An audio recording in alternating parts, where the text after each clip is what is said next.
ਅਮਰਦਾਸ ਜੀ ਨੇ ਸਾਨੂੰ ਇਸ ਸ਼ਲੋਕ ਦੇ ਵਿੱਚ ਬਖਸ਼ਿਸ਼ ਕੀਤੀ ਹੈ ਕਿ ਗੁਰਮੁਖ ਪਿਆਰਿਓ, ਵਾਹ ਵਾਹ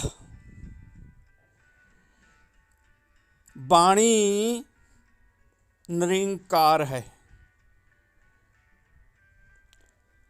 ਵਾਹ ਵਾਹ ਬਾਣੀ ਨਿਰੰਕਾਰ ਹੈ, ਤਿਸ ਜੇਵੜ ਅਵਰ ਨਾ ਕੋਈ। ਸਤਿਗੁਰੂ ਬਖਸ਼ਿਸ਼ ਕਰਦੇ ਆ ਭਾਈ, ਜੋ ਬਾਣੀ ਹੈ ਉਹ ਨਿਰੰਕਾਰ ਦਾ ਰੂਪ ਹੈ। ਬਾਣੀ ਹੀ ਨਿਰੰਕਾਰ ਹੈ, ਉਸ ਜਿੱਡਾ ਹੋਰ ਕੋਈ ਵੀ ਨਹੀਂ ਹੈ। ਔਰ ਅਸੀਂ ਉਸ ਦੀ ਵਾਹ ਵਾਹ ਵਾਹ ਵਾਹ ਕਰੀਏ, ਵਡਿਆਈ ਕਰੀਏ। ਤੇ ਗੁਰੂ ਸਾਹਿਬ ਕਹਿੰਦੇ ਆ ਕਿ ਉਹ ਅਗੰਮ ਪਹੁੰਚ ਤੋਂ ਪਰੇ, ਅਥਾਹ ਮਤਲਬ ਥਾਂ ਤੋਂ ਪਰੇ ਉਹਦੀ ਕੋਈ ਜਾਣਕਾਰੀ ਨਹੀਂ, ਉਹਦੀ ਕੋਈ ਥਾਂ ਨਹੀਂ ਲੱਗ ਸਕਦੀ। ਪਰ ਉਸ ਦੀ ਅਸੀਂ ਵਾਹ ਵਾਹ ਕਰੀਏ, ਵਾਹ ਵਾਹ। ਉਸ ਦੀ ਵਾਹ ਵਾਹ ਕਰਨਾ ਹੀ ਉਹ ਸੱਚਾ ਸੋਏ ਪਰਮਪਿਤਾ ਪਰਮਾਤਮਾ ਜਿਹੜਾ ਹੈ ਉਹ ਸਾਨੂੰ ਪ੍ਰਾਪਤ ਹੋ ਜਾਂਦਾ, ਮਿਲਨ ਹੋ ਜਾਂਦਾ ਹੈ। ਤੇ ਅੱਗੇ ਗੁਰੂ ਸਾਹਿਬ ਕਹਿੰਦੇ ਆ, ਵਾਹ ਵਾਹ ਅੰਮ੍ਰਿਤ ਨਾਮ ਹੈ। ਉਹ ਪਰਮਪਿਤਾ ਪਰਮਾਤਮਾ ਜਿਹੜਾ ਨਿਰੰਕਾਰ ਹੈ, ਬਾਣੀ ਰੂਪ ਹੈ, ਉਹ ਅੰਮ੍ਰਿਤ ਨਾਮ ਵੀ ਹੈ। ਉਸ ਦਾ ਨਾਮ ਵੀ ਅੰਮ੍ਰਿਤ ਹੈ, ਉਹ ਆਪ ਵੀ ਅੰਮ੍ਰਿਤ ਹੈ। ਤੇ ਗੁਰੂ ਸਾਹਿਬ ਕਹਿੰਦੇ ਆ ਵੀ ਵਾਹ ਵਾਹ ਵਡਿਆਈ ਕਰਕੇ ਉਸ ਦੀ, ਗੁਰਮੁਖ ਪਾਵੈ ਕੋਏ। ਕੋਈ ਗੁਰੂ ਦਾ ਪਿਆਰਾ ਜੋ ਗੁਰਮੁਖ ਹੋ ਜਾਂਦਾ ਹੈ, ਭਾਵ ਗੁਰੂ ਦੀ ਸ਼ਰਨ ਦੇ ਵਿੱਚ ਰਹਿ ਕੇ ਗੁਰੂ ਦੀ ਹਰ ਗੱਲ ਨੂੰ ਮੰਨਦਾ ਹੈ, ਹਰ ਰਜਾ ਨੂੰ ਮੰਨਦਾ ਹੈ, ਉਹ ਗੁਰੂ ਦੇ ਮੁਖ ਵਰਗਾ ਹੋ ਜਾਂਦਾ ਹੈ। ਉਹਨੂੰ ਗੁਰਮੁਖ ਕਹਿੰਦੇ ਆ। ਗੁਰੂ ਸਾਹਿਬ ਕਹਿੰਦੇ ਵਾਹ ਵਾਹ ਅੰਮ੍ਰਿਤ ਨਾਮ ਹੈ। ਉਸ ਦੀ ਵਾਹ ਵਾਹ ਕਰਨੀ ਹੀ ਅੰਮ੍ਰਿਤ ਨਾਮ ਦੀ ਪ੍ਰਾਪਤੀ ਹੁੰਦੀ ਹੈ। ਔਰ ਉਸ ਦੇ ਸਦਕਾ ਜਪਣ ਵਾਲਾ ਜਿਹੜਾ ਹੈ ਗੁਰਮੁਖ ਹੋ ਜਾਂਦਾ ਹੈ। ਔਰ ਉਹ ਕੋਈ ਹੁੰਦਾ ਹੈ, ਕੋਈ ਵਿਰਲਾ ਹੀ ਗੁਰਮੁਖ ਬਣ ਕੇ ਇਸ ਅੰਮ੍ਰਿਤ ਨਾਮ ਦੀ ਪ੍ਰਾਪਤੀ ਕਰਦਾ ਹੈ। ਤੋ ਸਾਧ ਸੰਗਤ ਜੀ, ਸਤਿਗੁਰੂ ਸਾਹਿਬ ਸ਼੍ਰੀ ਗੁਰੂ ਗੋਬਿੰਦ ਸਿੰਘ ਮਹਾਰਾਜ ਜੀ ਨੇ ਵੀ ਸਾਨੂੰ ਜਦੋਂ ਅੰਮ੍ਰਿਤ ਖੰਡੇ ਦੀ ਪਹੁਲ ਛਕਾਈ, ਅੰਮ੍ਰਿਤ ਦੀ ਦਾਤ ਬਖਸ਼ੀ ਪੰਜ ਪਿਆਰਿਆਂ ਨੂੰ, ਤੇ ਉਦੋਂ ਸਿਮਰਨ ਦੇ ਵਾਸਤੇ, ਪਰਮਾਤਮਾ ਨੂੰ ਪ੍ਰਾਪਤ ਕਰਨ ਵਾਸਤੇ ਜੋ ਨਾਮ ਸਿਮਰਨ ਕਰਨਾ ਚਾਹੀਦਾ ਹੈ, ਉਹ ਸਾਹਿਬ ਸ਼੍ਰੀ ਗੁਰੂ ਗੋਬਿੰਦ ਸਿੰਘ ਮਹਾਰਾਜ ਜੀ ਨੇ ਪਰਮਾਤਮਾ ਦਾ ਇੱਕ ਕੀਰਤਮ ਨਾਮ ਦੱਸਿਆ, ਜਿਸ ਨੂੰ ਸਤਿਗੁਰੂ ਨੇ ਵਾਹ ਗੁਰੂ ਕਹਿ ਕੇ ਪੁਕਾਰਿਆ। ਔਰ ਸਿੰਘਾਂ ਨੂੰ ਕਿਹਾ, ਭਾਈ ਗੁਰਮੁਖ ਪਿਆਰੇ, ਇਹ ਨਾਮ ਦਾ ਜਦੋਂ ਤੁਸੀਂ ਸਿਮਰਨ ਕਰੋਗੇ, ਤੁਹਾਨੂੰ ਪਰਮਪਿਤਾ ਪਰਮਾਤਮਾ ਦੇ ਦਰਸ਼ਦਾਰੇ ਹੋ ਜਾਣਗੇ, ਪਰਮਪਿਤਾ ਪਰਮਾਤਮਾ ਦੀ ਪ੍ਰਾਪਤੀ ਹੋ ਜਾਏਗੀ, ਤੁਹਾਨੂੰ ਆਵਾਗਮਨ ਤੋਂ ਛੂਟ ਮਿਲ ਜਾਏਗੀ, ਤੁਹਾਨੂੰ ਪਰਮਾਤਮਾ ਦੇ ਚਰਨਾਂ ਦੇ ਵਿੱਚ ਆਸਣ ਪ੍ਰਾਪਤ ਹੋ ਜਾਏਗਾ, ਪਰਮਾਤਮਾ ਦੇ ਦਰਸ਼ਦਾਰੇ ਪ੍ਰਾਪਤ ਹੋ ਜਾਣਗੇ। ਉਹ ਸਾਧ ਸੰਗਤ ਜੀ, ਵਾਹ ਗੁਰੂ ਦੋ ਪਾਰਟ ਹੈ ਇਸ ਦੇ। ਵਾਹ ਗੁਰੂ, ਗੁਰੂ ਨੂੰ ਅਸੀਂ ਵਾਹ ਕਹਿੰਦੇ ਹਾਂ। ਵਾਹ ਗੁਰੂ ਨੂੰ ਅਸੀਂ ਵਾਹ, ਭਾਵ ਅਸੀਂ ਗੁਰੂ ਦੀ ਵਡਿਆਈ ਕਰਦੇ ਹਾਂ। ਔਰ ਜਦੋਂ ਅਸੀਂ ਗੁਰੂ ਦੀ ਵਡਿਆਈ ਕਰਦੇ ਹਾਂ ਨਾ, ਵਾਹ ਕਹਿੰਦੇ ਹਾਂ, ਤੇ ਉਦੋਂ ਪਰਮਪਿਤਾ ਪਰਮਾਤਮਾ ਖੁਸ਼ ਹੋ ਕੇ ਸਾਨੂੰ ਨਦਰੀ ਨਦਰ ਨਿਹਾਲ ਕਰ ਦਿੰਦਾ ਹੈ। ਤੇ ਗੁਰੂ ਸਾਹਿਬ ਨੇ ਇੱਥੇ ਵੀ ਬਖਸ਼ਿਸ਼ ਕੀਤੀ ਹੈ, ਭਾਈ ਵਾਹ ਵਾਹ ਉਸ ਦੀ ਅਸੀਂ ਵਡਿਆਈ ਕਰਦੇ ਹਾਂ। ਕਿਸ ਦੀ? ਜੋ ਬਾਣੀ ਰੂਪ ਨਿਰੰਕਾਰ ਹੈ। ਕਿ ਪਰਮਪਿਤਾ ਪਰਮਾਤਮਾ ਜਿਸ ਨੂੰ ਅਸੀਂ ਕਹਿੰਦੇ ਹਾਂ, ਜਿਸ ਨੂੰ ਅਸੀਂ ਵਾਹਿਗੁਰੂ ਕਹਿੰਦੇ ਹਾਂ, ਜਿਸ ਨੂੰ ਅਸੀਂ ਪਾਰ ਬ੍ਰਹਮ ਪਰਮੇਸ਼ਰ ਕਹਿੰਦੇ ਹਾਂ, ਉਹ ਵਾਸਤਵ ਦੇ ਵਿੱਚ ਬਾਣੀ ਰੂਪ ਹੈ। ਇਸੇ ਹੀ ਗੱਲ ਨੂੰ ਪ੍ਰਗਟ ਕੀਤਾ ਸੀ ਸਾਹਿਬ ਸ਼੍ਰੀ ਗੁਰੂ ਨਾਨਕ ਦੇਵ ਜੀ ਨੇ, ਜਦੋਂ ਸਿੱਧਾਂ ਨੇ ਇਹ ਪੁੱਛਿਆ ਸੀ ਕਿ ਤੁਹਾਡਾ ਗੁਰੂ ਕੌਣ ਹੈ, ਤੇ ਸਾਹਿਬ ਸ਼੍ਰੀ ਗੁਰੂ ਨਾਨਕ ਦੇਵ ਜੀ ਨੇ ਬਚਨ ਕੀਤਾ ਸੀ ਕਿ ਪਵਨ ਆਰੰਭ ਸਤਿਗੁਰ ਮਤ ਵੇਲਾ, ਸ਼ਬਦ ਗੁਰੂ ਸੁਰਤ ਧੁਨ ਚੇਲਾ। ਸਤਿਗੁਰੂ ਨੇ ਕਿਹਾ ਕਿ ਪਵਨ ਤੋਂ ਆਰੰਭ ਹੁੰਦਾ ਹੈ ਔਰ ਵੇਲੇ ਦੀ ਮੱਤ ਦੇ ਨਾਲ ਇਸ ਦਾ ਮਿਲਨ ਹੋ ਜਾਂਦਾ ਹੈ, ਪ੍ਰਾਪਤ ਹੋ ਜਾਂਦਾ ਹੈ। ਤੇ ਕਹਿੰਦੇ ਗੁਰੂ ਸਾਹਿਬ ਕਹਿੰਦੇ ਆ ਵੀ ਸ਼ਬਦ ਗੁਰੂ, ਸਾਡਾ ਗੁਰੂ ਜਿਹੜਾ ਹੈ ਸ਼ਬਦ ਹੈ। ਪਵਨ ਤੋਂ ਆਰੰਭ ਹੁੰਦਾ ਹੈ ਔਰ ਸ਼ਬਦ ਜਿਹੜਾ ਹੈ, ਸ਼ਬਦ ਜਦੋਂ ਤੁਸੀਂ ਬੋਲੋਗੇ ਨਾ ਤੇ ਇਹ ਤੁਹਾਨੂੰ ਪਤਾ ਲੱਗੇਗਾ ਕਿ ਅਗਲੇ ਪਾਸੇ ਮੂੰਹ ਦੇ ਜਦੋਂ ਤੁਸੀਂ ਹੱਥ ਕਰੋਗੇ ਤਾਂ ਤੁਹਾਡੇ ਮੂੰਹ ਦੇ ਵਿੱਚੋਂ ਹਵਾ, ਇੱਕ ਪਵਨ ਜਿਹੜੀ ਹੈ ਉਹ ਤੁਹਾਡੇ ਹੱਥਾਂ 'ਤੇ ਪਏਗੀ, ਮਤਲਬ ਜ਼ੋਰ ਕਰੇਗੀ। ਤੁਹਾਨੂੰ ਮਹਿਸੂਸ ਹੋਏਗਾ ਕਿ ਇੱਕ ਪਵਨ ਸਾਡੇ ਹੱਥ 'ਤੇ ਵੱਜ ਰਹੀ ਹੈ। ਉਹ ਪਵਨ ਹੀ ਸਾਡੀ ਗੁਰੂ ਹੈ। ਸਾਹਿਬ ਸ਼੍ਰੀ ਗੁਰੂ ਨਾਨਕ ਦੇਵ ਜੀ ਨੇ ਜਪਜੀ ਸਾਹਿਬ ਦੇ ਅਖੀਰਲੇ ਸ਼ਲੋਕ ਦੇ ਵਿੱਚ ਵੀ ਇਹੀ ਗੱਲ ਕੀਤੀ ਹੈ, ਪਵਨ ਗੁਰੂ ਪਾਣੀ ਪਿਤਾ। ਪਵਨ ਸਾਡੀ ਗੁਰੂ ਹੈ, ਪਰ ਪਵਨ ਦੇ ਪਹਿਲਾ ਸ਼ਬਦ ਸਾਡਾ ਗੁਰੂ ਹੈ। ਸ਼ਬਦ ਹੈ ਕਿ ਸ਼ਬਦ ਕਿਹਨੂੰ ਕਹਿੰਦੇ ਆ? ਜਦੋਂ ਅਸੀਂ ਕੁਝ ਬੋਲਦੇ ਹਾਂ, ਬੋਲਣ ਨੂੰ ਕਹਿੰਦੇ ਆ ਬਾਣੀ। ਤੇ ਇਹੀ ਸ਼ਬਦ ਜਿਹੜਾ ਹੈ ਨਾ, ਬਾਣੀ ਰੂਪ ਹੋ ਕੇ ਸਾਡਾ ਗੁਰੂ ਹੋ ਜਾਂਦਾ। ਗੁਰੂ ਸਾਹਿਬ ਕਹਿੰਦੇ ਵੀ ਇਹ ਨਿਰੰਕਾਰ ਦਾ ਰੂਪ ਹੈ, ਇਹ ਪਰਮਪਿਤਾ ਪਰਮਾਤਮਾ ਦਾ ਰੂਪ ਹੈ। ਇਹ ਐਸਾ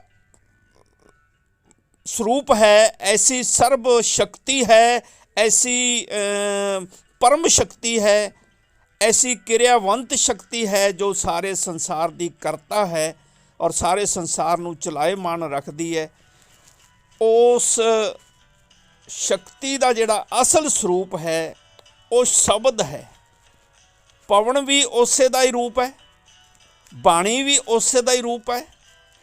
ਇਸ ਨੂੰ ਗੁਰੂ ਸਾਹਿਬ ਨੇ ਸਾਹਿਬ ਸ਼੍ਰੀ ਗੁਰੂ ਗ੍ਰੰਥ ਸਾਹਿਬ ਦੇ ਵਿੱਚ ਹੋਰ ਅਨੇਕਾਂ ਨਾਵਾਂ ਦੇ ਨਾਲ ਯਾਦ ਕੀਤਾ ਹੈ, ਅਨੇਕਾਂ ਨਾਵਾਂ ਦੇ ਨਾਲ ਬਚਨ ਕੀਤੇ ਹੈ ਕਿ ਪਰਾ ਬਾਣੀ ਜਿਹੜੀ ਹੈ ਉਹ ਵੀ ਪਰਮਪਿਤਾ ਪਰਮਾਤਮਾ ਹੈ।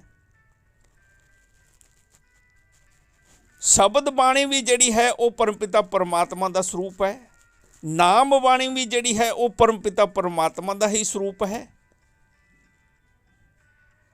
ਸ਼ਬਦ ਧੁਨ, ਅਨਹਤ ਧੁਨ, ਅਨਹਦ ਬਾਣੀ, ਅਨਹਤ ਧੁਨ, ਖਸਮ ਕੀ ਬਾਣੀ, ਸੱਚ ਕੀ ਬਾਣੀ, ਧੁਰ ਕੀ ਬਾਣੀ। ਇਸ ਤਰ੍ਹਾਂ ਦੇ ਗੁਰੂ ਸਾਹਿਬ ਨੇ ਗੁਰ ਕੀ ਬਾਣੀ, ਧੁਰ ਕੀ ਬਾਣੀ, ਗੁਰ ਕੀ ਬਾਣੀ, ਗੁਰਬਾਣੀ, ਇਹ ਜਿੰਨੇ ਵੀ ਬਾਣੀਆਂ ਜਿਹੜੀਆਂ ਹੈ ਨਾ, ਇਹ ਸਾਰੇ ਹੀ ਪਰਮਪਿਤਾ ਪਰਮਾਤਮਾ ਦਾ ਸਰੂਪ ਗਿਣਿਆ ਜਾਂਦਾ ਹੈ। ਪਰਮਾਤਮਾ ਦਾ ਅੰਮ੍ਰਿਤ ਨਾਮ ਵੀ ਜਿਹੜਾ ਹੈ ਉਹ ਪਰਮਾਤਮਾ ਦੀ ਬਾਣੀ ਦਾ ਰੂਪ ਹੈ। ਪਰਮਾਤਮਾ ਬਾਣੀ ਰੂਪ ਹੈ।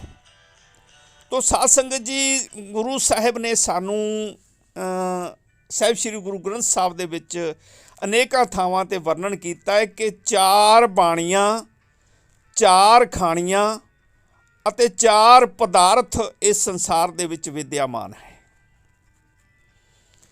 4 ਬਾਣੀਆਂ ਪਰਾ, ਪਸੰਤੀ, ਮੱਧਮਾ ਅਤੇ ਬੈਖਰੀ।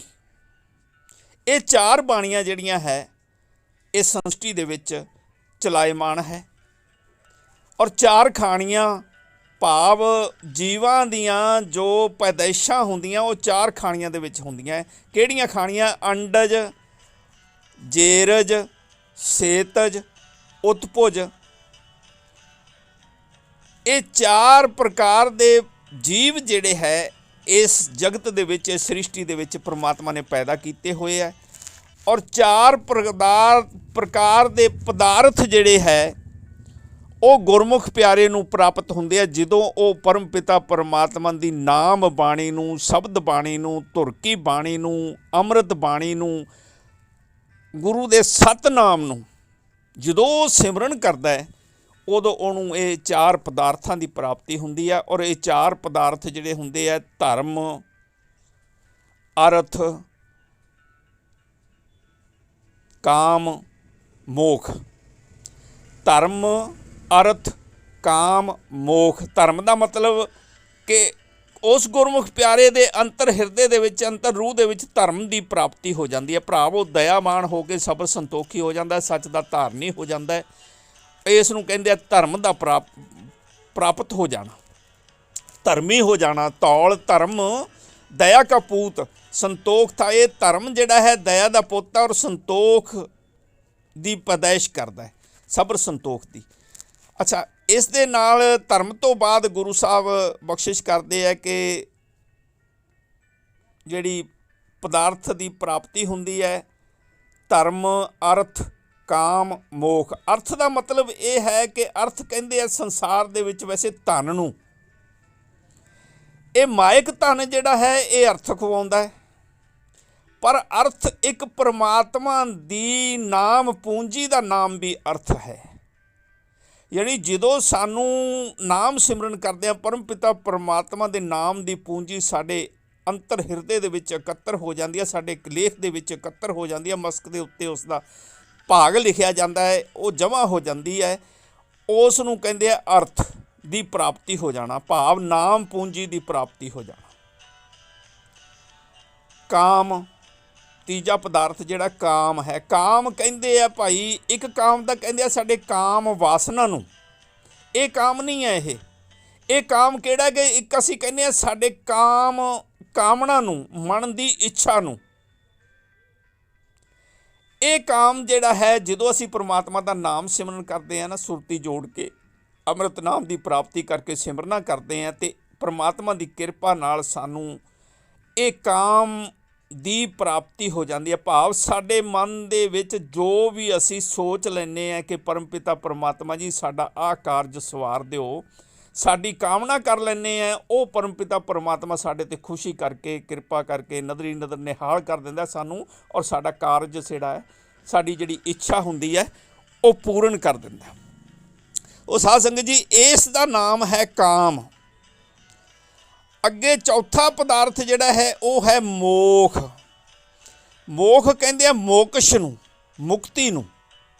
ਭਾਵ ਸੰਸਾਰ ਦੇ ਬੰਧਨਾਂ ਤੋਂ ਇਸ ਰੂਹ ਨੂੰ ਮੁਕਤੀ ਹੋ ਕੇ ਪਰਮ ਪਿਤਾ ਪਰਮਾਤਮਾ ਦੇ ਚਰਨਾਂ ਦੇ ਵਿੱਚ ਆਸਣ ਪ੍ਰਾਪਤ ਹੋ ਜਾਂਦਾ ਹੈ, ਔਰ ਉੱਥੇ ਉਹ ਰਹਿਤ ਹੋ ਕੇ, ਮੁਕਤ ਹੋ ਕੇ, ਬੰਧਨਾਂ ਤੋਂ ਰਹਿਤ ਹੋ ਕੇ ਉਹ ਪਰਮਾਤਮਾ ਦਾ ਨਾਮ ਸਿਮਰਨ ਕਰਦੀ ਹੈ, ਔਰ ਜੀਂਦੀ ਜਾਗਦੀ ਜੋਤ ਹੋ ਕੇ ਪਰਮਾਤਮਾ ਦੇ ਦਰਸ ਦਿਦਾਰੇ ਉਹ ਕਰਦੀ ਰਹਿੰਦੀ ਹੈ।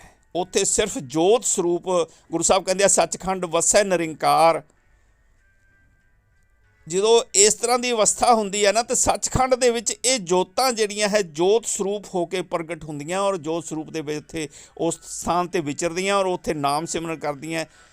ਸੱਚਖੰਡ ਵਸੇ ਨਿਰੰਕਾਰ, ਕਰ ਕਰ ਵੇਖੈ ਨਦਰ ਨਿਹਾਲ, ਤਿੱਥੇ ਖੰਡ ਮੰਡਲ ਬਰਭੰਡ, ਜੇ ਕੋ ਕਥਾ ਤਾਂ ਅੰਤ ਨਾ ਅੰਤ, ਤਿੱਥੇ ਲੋ ਲੋ ਆਕਾਰ, ਜਿਵ ਜਿਵ ਹੁਕਮ ਤਿਵੇਂ ਤਿਵਕਾਰ, ਵੇਖੈ ਵਿਕਸੈ ਕਰ ਵਿਚਾਰ, ਨਾਨਕ ਕਥਨਾ ਕਰੜਾ ਸਾਰ। ਬਹੁਤ ਕਥਨਾ ਤਾਂ ਬਹੁਤ ਔਖਾ ਹੈ, ਪਰ ਜਿਨ੍ਹਾਂ ਮਹਾਂਪੁਰਸ਼ਾਂ ਨੇ, ਕਿਉਂਕਿ ਗੁਰੂ ਨਾਨਕ ਦੇਵ ਜੀ ਸੱਚਖੰਡ ਦੇ ਵਿੱਚ ਖੁਦ ਆਪ ਗਏ ਸੀ, ਔਰ ਉੱਥੇ ਦੇਖ ਕੇ ਇਹ ਅਵਸਥਾ ਨੂੰ ਲਿਖਿਆ ਹੈ, ਉਚਾਰਨ ਕੀਤਾ ਹੈ, ਤੋ ਪਰਮਾਤਮਾ ਦੀ ਕਿਰਪਾ ਨਾਲ ਇਹ ਅਵਸਥਾ ਕੁਛ ਕਹੀ ਜਾ ਸਕਦੀ ਹੈ। ਸੱਚਖੰਡ ਦੀ ਕੀ ਸਥਿਤੀ ਹੈ? ਇਹ ਸਥਿਤੀ ਹੈ ਸੱਚਖੰਡ ਦੀ। ਅਤੇ ਇਸ ਤਰ੍ਹਾਂ ਦੇ ਨਾਲ ਹੁਣ ਗੁਰੂ ਸਾਹਿਬ ਸਾਨੂੰ ਬਖਸ਼ਿਸ਼ ਕਰਦੇ ਆ, ਭਾਈ ਬਾਣੀ ਹੀ ਪਰਮ ਪਿਤਾ ਪਰਮਾਤਮਾ ਦਾ ਰੂਪ ਹੈ, ਔਰ ਬਾਣੀਆਂ 4 ਗਿਣੀਆਂ ਗਈਆਂ ਸੰਸਾਰ ਦੇ ਵਿੱਚ। ਸਾਹਿਬ ਸ਼੍ਰੀ ਗੁਰੂ ਗ੍ਰੰਥ ਸਾਹਿਬ ਦੇ ਵਿੱਚ 4 ਬਾਣੀਆਂ ਦੀ ਗੱਲ ਆਉਂਦੀ ਹੈ।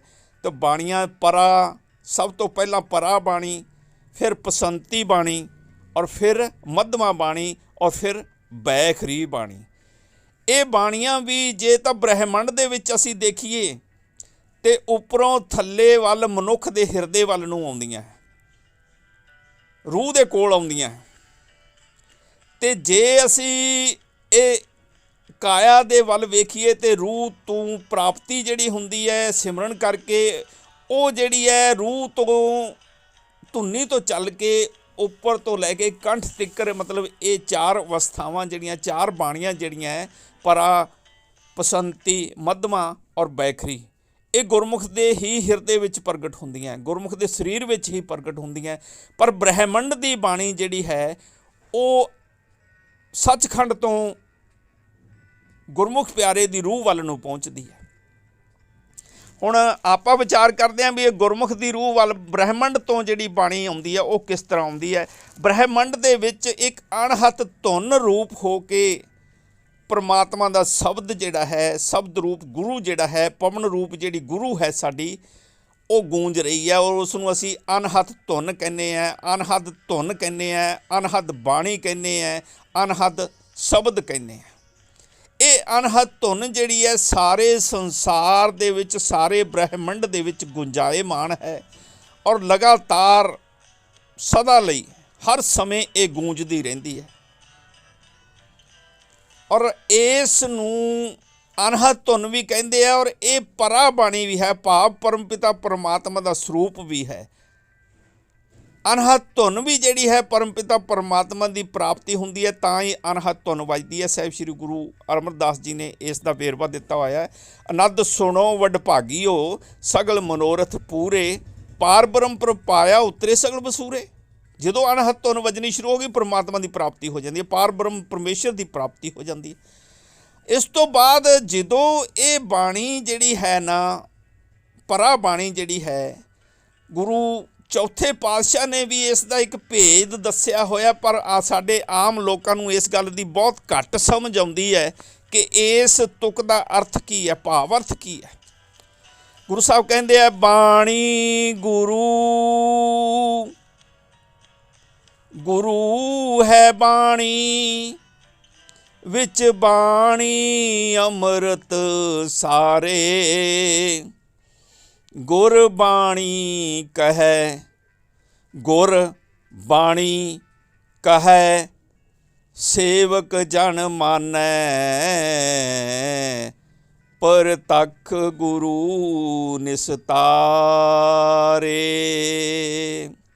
ਇੱਥੇ ਮੋਟੀ ਜੀ ਅਸੀਂ ਜੇ ਵਿਚਾਰ ਕਰੀਏ ਤੇ ਗੁਰੂ ਸਾਹਿਬ ਸਾਨੂੰ ਕਹਿੰਦੇ ਆ ਕਿ ਬਾਣੀ ਗੁਰੂ, ਬਾਣੀ ਜਿਹੜੀ ਹੈ ਨਾ, ਜਿਵੇਂ ਸਤਿਗੁਰੂ ਤੀਜੇ ਪਾਤਸ਼ਾਹ ਨੇ ਕਿਹਾ ਸੀ, ਵਾਹ ਵਾਹ ਬਾਣੀ ਨਿਰੰਕਾਰ ਹੈ। ਔਰ ਗੁਰੂ ਸਾਹਿਬ ਇੱਥੇ ਚੌਥੇ ਪਾਤਸ਼ਾਹ ਵੀ ਐਵੇਂ ਕਹਿ ਰਹੇ ਹੈ, ਬਾਣੀ ਗੁਰੂ ਭਾਵ ਪਰਮਪਿਤਾ ਪਰਮਾਤਮਾ, ਬਾਣੀ ਪਰਮਪਿਤਾ ਪਰਮਾਤਮਾ। ਫਿਰ ਗੁਰੂ ਸਾਹਿਬ ਕਹਿੰਦੇ ਹੈ, ਗੁਰੂ ਹੈ ਬਾਣੀ, ਇਹ ਗੁਰੂ ਹੀ ਬਾਣੀ ਰੂਪ ਹੋ ਜਾਂਦਾ ਹੈ। ਵਿੱਚ ਬਾਣੀ ਅੰਮ੍ਰਿਤ ਸਾਰੇ। ਹੁਣ ਸਾਧ ਸੰਗਤ ਜੀ, ਇਸ ਬਾਣੀਆਂ ਦੇ ਹਿਸਾਬ ਨਾਲ ਅਸੀਂ ਵਿਚਾਰ ਕਰਦੇ ਹਾਂ।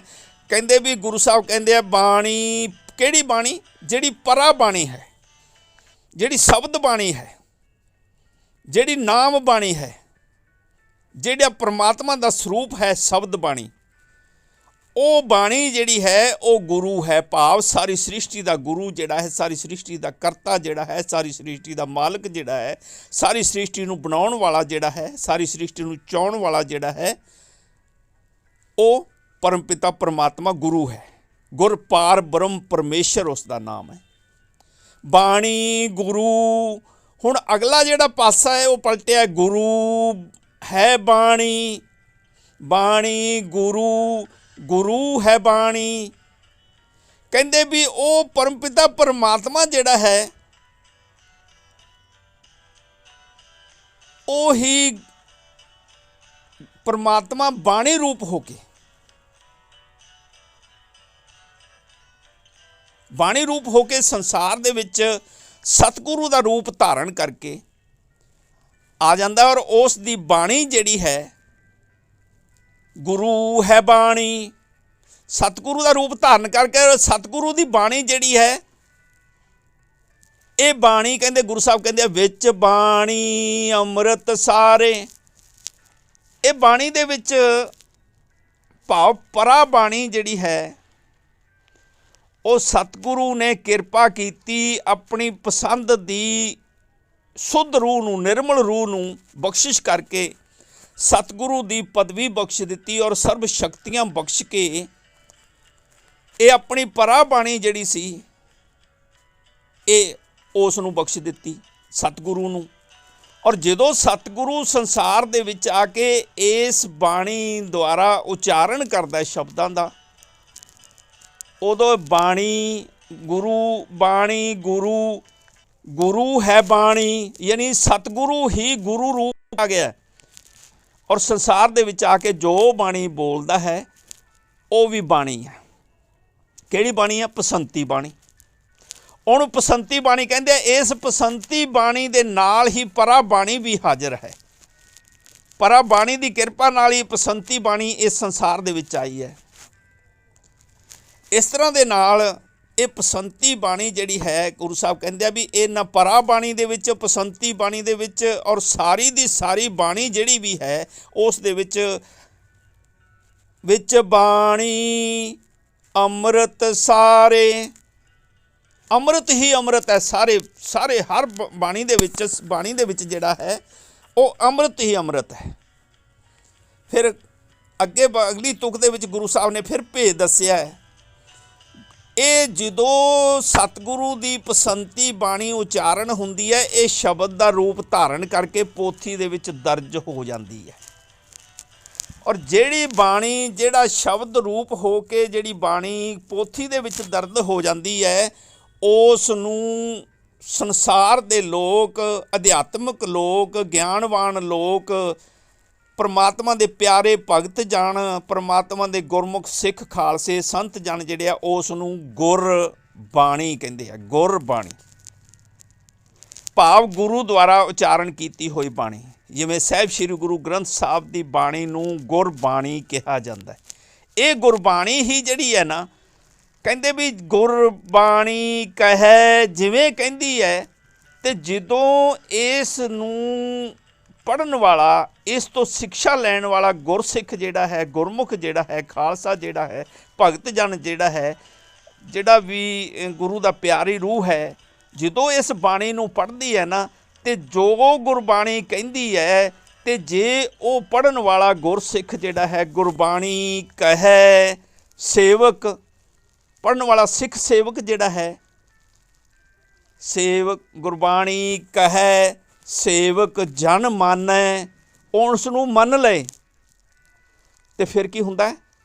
ਪ੍ਰਤੱਖ ਗੁਰੂ ਨਿਸਤਾਰੇ, ਭਾਵ ਸਾਖਸ਼ਾਤ ਪ੍ਰਤੱਖ ਦਰਸ਼ਨ ਜਿਹੜੇ ਹੈ ਉਹ ਪਰਮ ਪਿਤਾ ਪਰਮਾਤਮਾ ਦੇ, ਪਾਰ ਬ੍ਰਹਮ ਪਰਮੇਸ਼ਰ ਗੁਰ ਦੇ, ਜਿਹੜਾ ਕਿ ਪਰਾ ਬਾਣੀ ਤੋਂ ਪਸੰਤੀ ਬਾਣੀ ਦੇ ਵਿੱਚ ਵੀ ਆਇਆ, ਔਰ ਪਸੰਤੀ ਬਾਣੀ ਤੋਂ ਗੁਰੂ ਗ੍ਰੰਥ ਸਾਹਿਬ ਦੀ ਜਿਹੜੀ ਬਾਣੀ ਸ਼ਬਦ ਰੂਪ ਉਚਾਰਨ ਹੋਈ ਗੁਰਬਾਣੀ, ਇਹ ਮੱਧਮਾ ਬਾਣੀ ਬਣ ਗਈ। ਇਸ ਮੱਧਮਾ ਬਾਣੀ ਦੇ ਵਿੱਚ ਵੀ ਉਹ ਪਰਾ ਬਾਣੀ ਹਾਜ਼ਰ ਹੈ।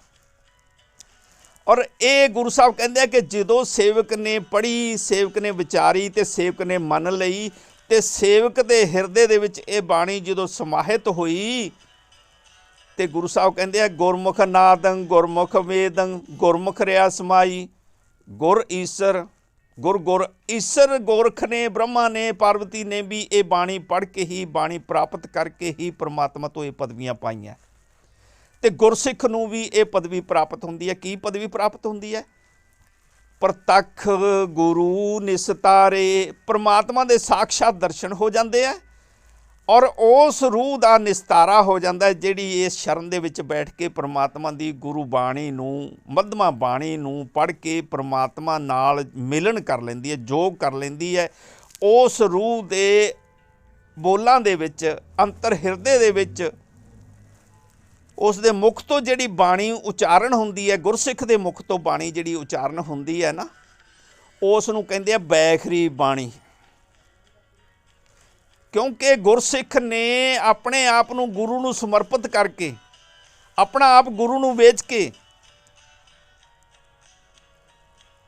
ਮਨ ਵੇਚੈ ਸਤਿਗੁਰ ਕੈ ਪਾਸ, ਤਿਸ ਸੇਵਕ ਕੈ ਕਾਰਜ ਰਾਸ।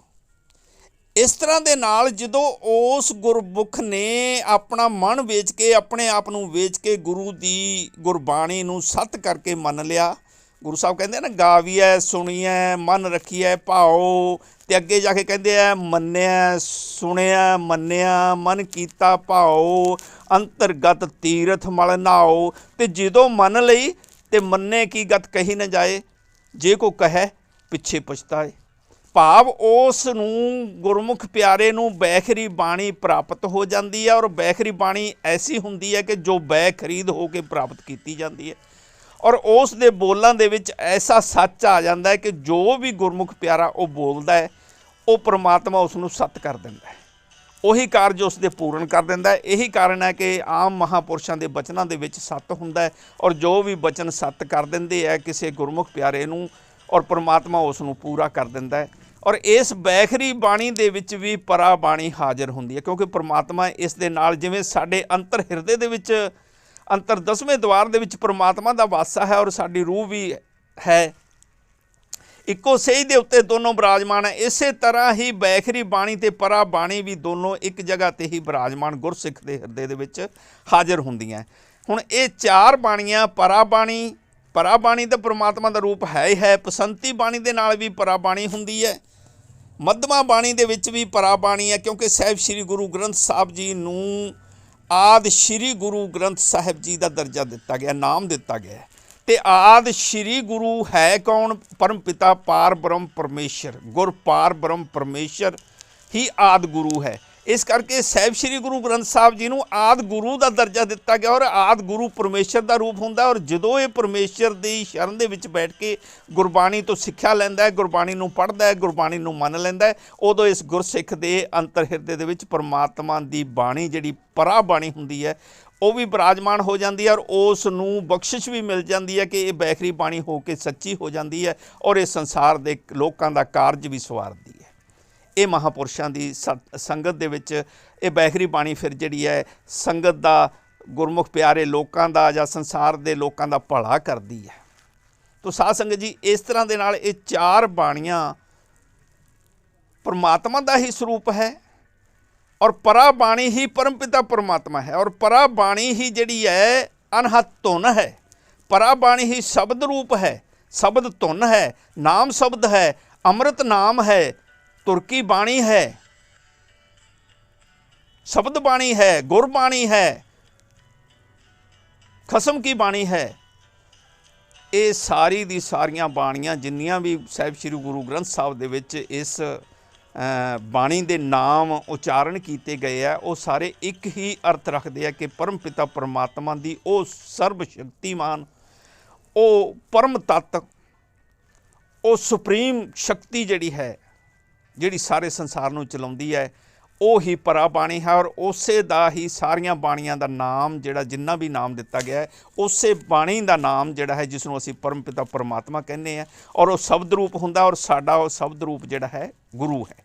ਇਹ ਗੁਰਬਾਣੀ ਦੇ ਸ਼ਬਦਾਂ ਦੇ ਵਿੱਚ ਜਦੋਂ ਅਸੀਂ ਪੜ੍ਹਦੇ ਹਾਂ, ਜਦੋਂ ਅਸੀਂ ਵਿਚਾਰਦੇ ਹਾਂ, ਉਸ ਸ਼ਬਦ ਦਾ ਵੀ ਸਾਨੂੰ ਗਿਆਨ ਹੁੰਦਾ ਹੈ, ਜਿਸ ਨੂੰ ਅਸੀਂ ਪਰਮਾਤਮਾ ਕਹਿੰਦੇ ਹਾਂ। ਉਸ ਦਾ ਨਾਮ ਕੋਈ ਨਹੀਂ ਹੈ,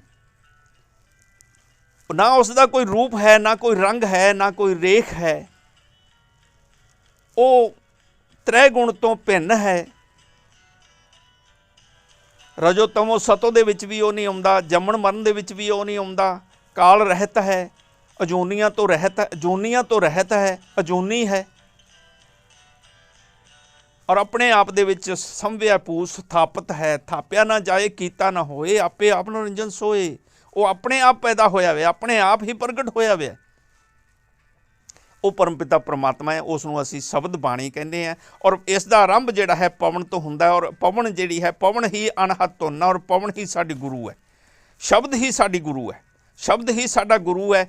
ਪਰ ਗੁਰੂ ਸਾਹਿਬ ਕਹਿੰਦੇ ਕਿ ਸਾਡੀ ਸੁਰਤੀ ਜਿੰਨਾ ਚਿਰ ਉਸ ਦੀ ਧੁਨ ਦੀ, ਅਨਹਦ ਧੁਨ ਦੀ, ਸ਼ਬਦ ਧੁਨ ਦੀ, ਨਾਮ ਧੁਨ ਦੀ ਜਿੰਨਾ ਚਿਰ ਚੇਲੀ ਨਹੀਂ ਬਣੇਗੀ, ਭਾਵ ਚੇਲੀ ਦਾ ਮਤਲਬ ਸਮਰਪਿਤ ਹੋ ਜਾਣਾ ਸਦਾ ਲਈ, ਉਹਨਾਂ ਚਿਰ ਪਰਮਪਿਤਾ ਪਰਮਾਤਮਾ ਦੀ ਪ੍ਰਾਪਤੀ ਨਹੀਂ ਹੋਏਗੀ ਭਾਈ। ਤੋ ਇਸੇ ਤਰ੍ਹਾਂ ਹੀ ਸਾਹਿਬ ਸ੍ਰੀ ਗੁਰੂ ਤੀਜੇ ਪਾਤਸ਼ਾਹ ਜੀ ਇੱਕ ਬਖਸ਼ਿਸ਼ ਕਰਦੇ ਆ ਸਾਨੂੰ ਕਿ ਇਸ ਨੂੰ ਸੱਚੀ ਬਾਣੀ ਵੀ ਕਿਹਾ ਜਾਂਦਾ। ਅਤੇ ਗੁਰੂ ਸਾਹਿਬ ਕਹਿੰਦੇ ਆ, ਆਵੋ ਸਿੱਖ ਸਤਿਗੁਰ ਕੇ ਪਿਆਰਿਓ, ਗਾਵੋ ਸੱਚੀ ਬਾਣੀ, ਬਾਣੀ ਤਾਂ ਗਾਵੋ ਗੁਰੂ ਕੇਰੀ, ਬਾਣੀਆਂ ਸਿਰ ਬਾਣੀ, ਜਿਨ ਕੋ ਨਦਰ ਕਰਮ ਹੋਵੇ, ਹਿਰਦੇ ਤਿਨਾ ਸਮਾਨਕ। ਕਹੋ ਨਾਨਕ ਸਦਾ ਗਾਵੋ ਇਹ ਸੱਚੀ ਬਾਣੀ। ਇਹ ਬਾਣੀ ਨੂੰ ਇਸੇ ਕਰਕੇ ਸੱਚੀ ਕਿਹਾ ਜਾਂਦਾ ਕਿਉਂਕਿ ਇਹ ਬਾਣੀ ਨੇ ਹੀ, ਨਾਮ ਬਾਣੀ ਨੇ ਹੀ, ਪਰਮਪਿਤਾ ਪਰਮਾਤਮਾ ਕਹਿ ਲਓ ਜਾਂ ਨਾਮ ਵਾਲੀ ਕਹਿ ਲਓ ਜਾਂ ਅੰਮ੍ਰਿਤ ਨਾਮ ਕਹਿ ਲਓ, ਸੱਚ ਕੀ ਬਾਣੀ ਕਹਿ ਲਓ, ਖਸਮ ਕੀ ਬਾਣੀ ਕਹਿ ਲਓ, ਤੁਰ ਕੀ ਬਾਣੀ ਕਹਿ ਲਓ, ਇਸ ਨੇ ਹੀ ਸਾਰੀ ਸ੍ਰਿਸ਼ਟੀ ਨੂੰ ਪੈਦਾ ਕੀਤਾ। ਨਾਮ ਕੇ ਧਾਰੇ ਜੀ ਜੰਤ, ਨਾਮ ਕੇ ਧਾਰੇ ਖੰਡ ਬ੍ਰਹਿਮੰਡ, यानी ये गुरु साहब सानू बख्शिश करते हैं कि सारी सृष्टि नू नाम ने ही बनाया। परमात्मा ने ओम का कीता पसाओ, एको कुआओ, तिसते होए लख दरियाओ, कुदरत कवन कहा विचार, वारिया ना जावा एक वार। ये एक कुआओ दे नाल ही सारी सृष्टि, परमात्मा दे एक नाम दे उच्चारण नाल ही, ओ इस उच्चारण दे नाल ही ये सारी सृष्टि पैदा हुई है। तो इस तरह दे नाल साध संगत जी इन्हां भेदां नूं जाणदे होए गुरबाणी कहे सेवक जन मानै, प्रतख गुरु निस्तारे। जिवें गुरबाणी कहंदी है, गुरबाणी कहंदी है भाई गावीए सुणीए मन रखीए भाओ। गाओ और सुणो भी, और मन दे विच उस बाणी दे प्रति, उस बाणी परमात्मा रूप है जिहड़ी उस दे प्रति भी, और बाणी नाम रूप है जिहड़ी उस दे प्रति भी, अमृत नाम जिहड़ा है उहदे प्रति भी तुसी अपनी शरधा भावना जिहड़ी है, अपनी समर्पितता है, उहनूं कायम रखो और प्यार रखो। और अगे गुरु साहब फिर कहते हैं कि जदों असी ये गावीए सुणीए सुणदे हैं कन्नां दे नाल, ते ये कन्नां दे विच दी हो के साडी धुनी दे उत्ते कोल पहुँचती है, धुनी ते चोट करती है, तो धुनी तो चोट करके वापस ये 10वें द्वार के उत्ते पहुँचती है, जिथे कि परमपिता परमात्मा आप वज्र कपाट करके बंद हाजिर है, बैठा होया है गुप्त रूप दे विच। पर परमपिता परमात्मा की किरपा नाल फिर ये वाहिगुरू नाम की मोहर लग्या होया, नाम सिमरन की धुन जिहड़ी है ना, उस परमपिता परमात्मा दे जदों कोल जांदी है, तो परमपिता परमात्मा वो साडी सिमरन की धुन नूं सुन के साडे ते खुश हो जाता है, साडियां खुशियां वो बरकरार रख दिंदा है, साडे ते किरपा करके सानूं होर सुख शांति खुशियां बल इत्थों तक के परमपिता परमात्मा की सूझ भी साडी मत नूं सुमत कर दिंदा है। कुमत जिहड़ी हुंदी है वो सुमत बन जाती है, यानी दुख जिहड़ा है वो सुख बन जाता है। होर मन दीयां उचाटतां जिहड़ियां हुंदियां है, मन की उदासी जिहड़ी हुंदी है वो खुशियां दे विच बदल जाती है। और इस तरह परमपिता परमात्मा के जोत के दर्शदारे भी उस गुरमुख प्यारे नूं होने शुरू हो जाते हैं। अनहद धुन उहदे कन्नां दे विच वजनी शुरू हो जाती है, 10वें द्वार दे विच वजदी है, कन्नां दे विच सुणदी है। तो इस तरह के नाल भाई जदों गुरु साहब कहते हैं, फिर जदों ये धुन वजनी शुरू हो जाती है, उदों परमपिता परमात्मा की प्राप्ति सानूं हो जाती है। और साडे सारे जिहड़े दुख कलेश रोग है जिहड़े वो कट्टे जाते हैं। 40वीं पौड़ी दे विच आनंद साहब दे विच गुरु साहब ने फिर बख्शिश की हुई है, मैं फिर आप जी नूं सुना दिंदा है। आनंद सुणो वडभागी हो, सगल मनोरथ पूरे, पार ब्रह्म प्रपाया उतरे सगल वसूरे, दुख रोग संताप उतरे, सुनी सच्ची बाणी, संत साजन भय सरसे, पूरे गुर ते जाणी, सुनते पनीत कहते पवित, सतगुर रहा भरपूरे, बिनवंत नानक गुर चरण लागे, वाजे अणहद तूरे। भाई जे तुहाडे तुसीं चाहुंदे हो कि साडे अणहद धुन वजे ते असीं परमपिता परमात्मा की प्राप्ति कर लईए, परमपिता परमात्मा के दर्शदारे करिए, तो फिर बिणेवंत हो के भाई परमपिता परमात्मा नूं हर रोज़ गावो सच्ची बाणी। गुरु साहब कहंदे आ सदा लई गावो, कहो नानक सदा गावो ये सच्ची बाणी। ये बाणी नूं सदा गाउंदे रहो तो तुहानूं परमपिता परमात्मा की प्राप्ति हो जाती है। भाई परमपिता परमात्मा ही अनहद धुन है, परमपिता परमात्मा ही नाम धुन है, परमपिता परमात्मा ही शब्द धुन है, परमपिता परमात्मा ही परा बाणी है, परमपिता परमात्मा ही सच की बाणी है, परमपिता परमात्मा ही खसम की बाणी है। बाणी ही खसम है, बाणी ही परमपिता परमात्मा है, बाणी ही निरंकार है। तो साध संगत जी इन्हां विचारां नूं समझ करते हुए तुसीं परमात्मा की शरण हो के अपने मन नूं समर्पित करके प्यार दे विच परमात्मा का नाम सिमरन करो। परमात्मा तुहानूं दर्शदारे जरूर बख्शणगे और खुशियां भी बख्शणगे, सुख भी बख्शणगे। अवगुणां दा नाश हो जाएगा, गुणां की भरपूरी हो जाएगी, दुख कलेश रोग कष्ट साडे सारे कट्टे जाणगे। और 5 दूत जिहड़े काम क्रोध लोभ मोह हंकार साडे है, ये साडे उत्ते कोई जोर नहीं कर सकणगे। असीं परमपिता परमात्मा दे नाम अमृत दे विच सराबोर होए रस की प्राप्ति करते हुए, अमृत रस की प्राप्ति करते हुए असीं मस्त परमात्मा की शरण दे विच मन साडा टिका दे विच शीतल होएगा। और असीं परमपिता परमात्मा की शरण दे विच उसदे दर्शदारे करते हुए, उसदे आसन दे उत्ते जोत स्वरूप दर्शदारे करते हुए, सचखंड के उत्ते इस संसार दे विच बैठे हुए जां संसार दे विच पहुँच के जिहड़ी मुक्ति सानूं मिलदी है ना, मोकश जिहड़ी है वो परमात्मा के द्वारे ते ही मिलदी है। इस संसार दे विच भी 4 प्रकार की मुक्ति है, ਔਰ ਜਿਹੜੀ ਅਖੀਰਲੀ ਮੁਕਤੀ ਹੈ, ਕਵਲਿਆ ਮੁਕਤ ਜਿਹੜੀ ਹੈ, ਉਹ ਪ੍ਰਮਾਤਮਾ ਦੇ ਚਰਨਾਂ ਦੇ ਵਿੱਚ, ਪ੍ਰਮਾਤਮਾ ਦੇ ਦੁਆਰੇ ਦੇ ਉੱਤੇ ਮਿਲਦੀ ਹੈ। ਸਾਨੂੰ ਉਹ ਵੀ ਮਿਲਣੀ ਸ਼ੁਰੂ ਹੋ ਜਾਂਦੀ ਹੈ ਭਾਈ। ਸਾਡਾ ਆਵਾਗਮਨ ਜਿਹੜਾ ਹੈ, ਜੂਨਾਂ ਦਾ ਗੇੜ ਜਿਹੜਾ ਹੈ, ਉਹ ਕੱਟਿਆ ਜਾਂਦਾ ਹੈ ਔਰ ਅਸੀਂ ਪਰਮਪਿਤਾ ਪਰਮਾਤਮਾ ਦੀ ਸ਼ਰਨ ਦੇ ਵਿੱਚ ਬੈਠ ਕੇ ਪਰਮਪਿਤਾ ਪਰਮਾਤਮਾ ਦੇ ਦਰਸ਼ ਦੀਦਾਰੇ ਕਰਦੇ ਰਹਿੰਦੇ ਹਾਂ। ਤੋ ਸਾਧ ਸੰਗਤ ਜੀ, ਇੰਨੀਆਂ ਵਿਚਾਰਾਂ ਕਰਦਾ ਹੋਇਆ ਦਾਸ क्षमा ਦਾ ਜਾਚਕ ਹੈ, ਭੁੱਲਾਂ ਚੁੱਕਾਂ ਲਈ क्षमा ਮੰਗਦਾ ਹੈ।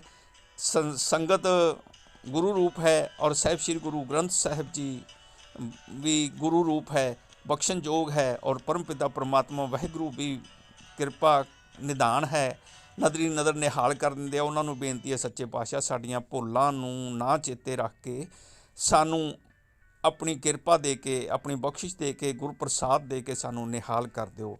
ਵਾਹਿਗੁਰੂ ਜੀ ਕਾ ਖਾਲਸਾ, ਵਾਹਿਗੁਰੂ। ਸਾਧ ਸੰਗਤ ਜੀ, ਵਾਹਿਗੁਰੂ ਜੋਤ ਚੈਨਲ ਨੂੰ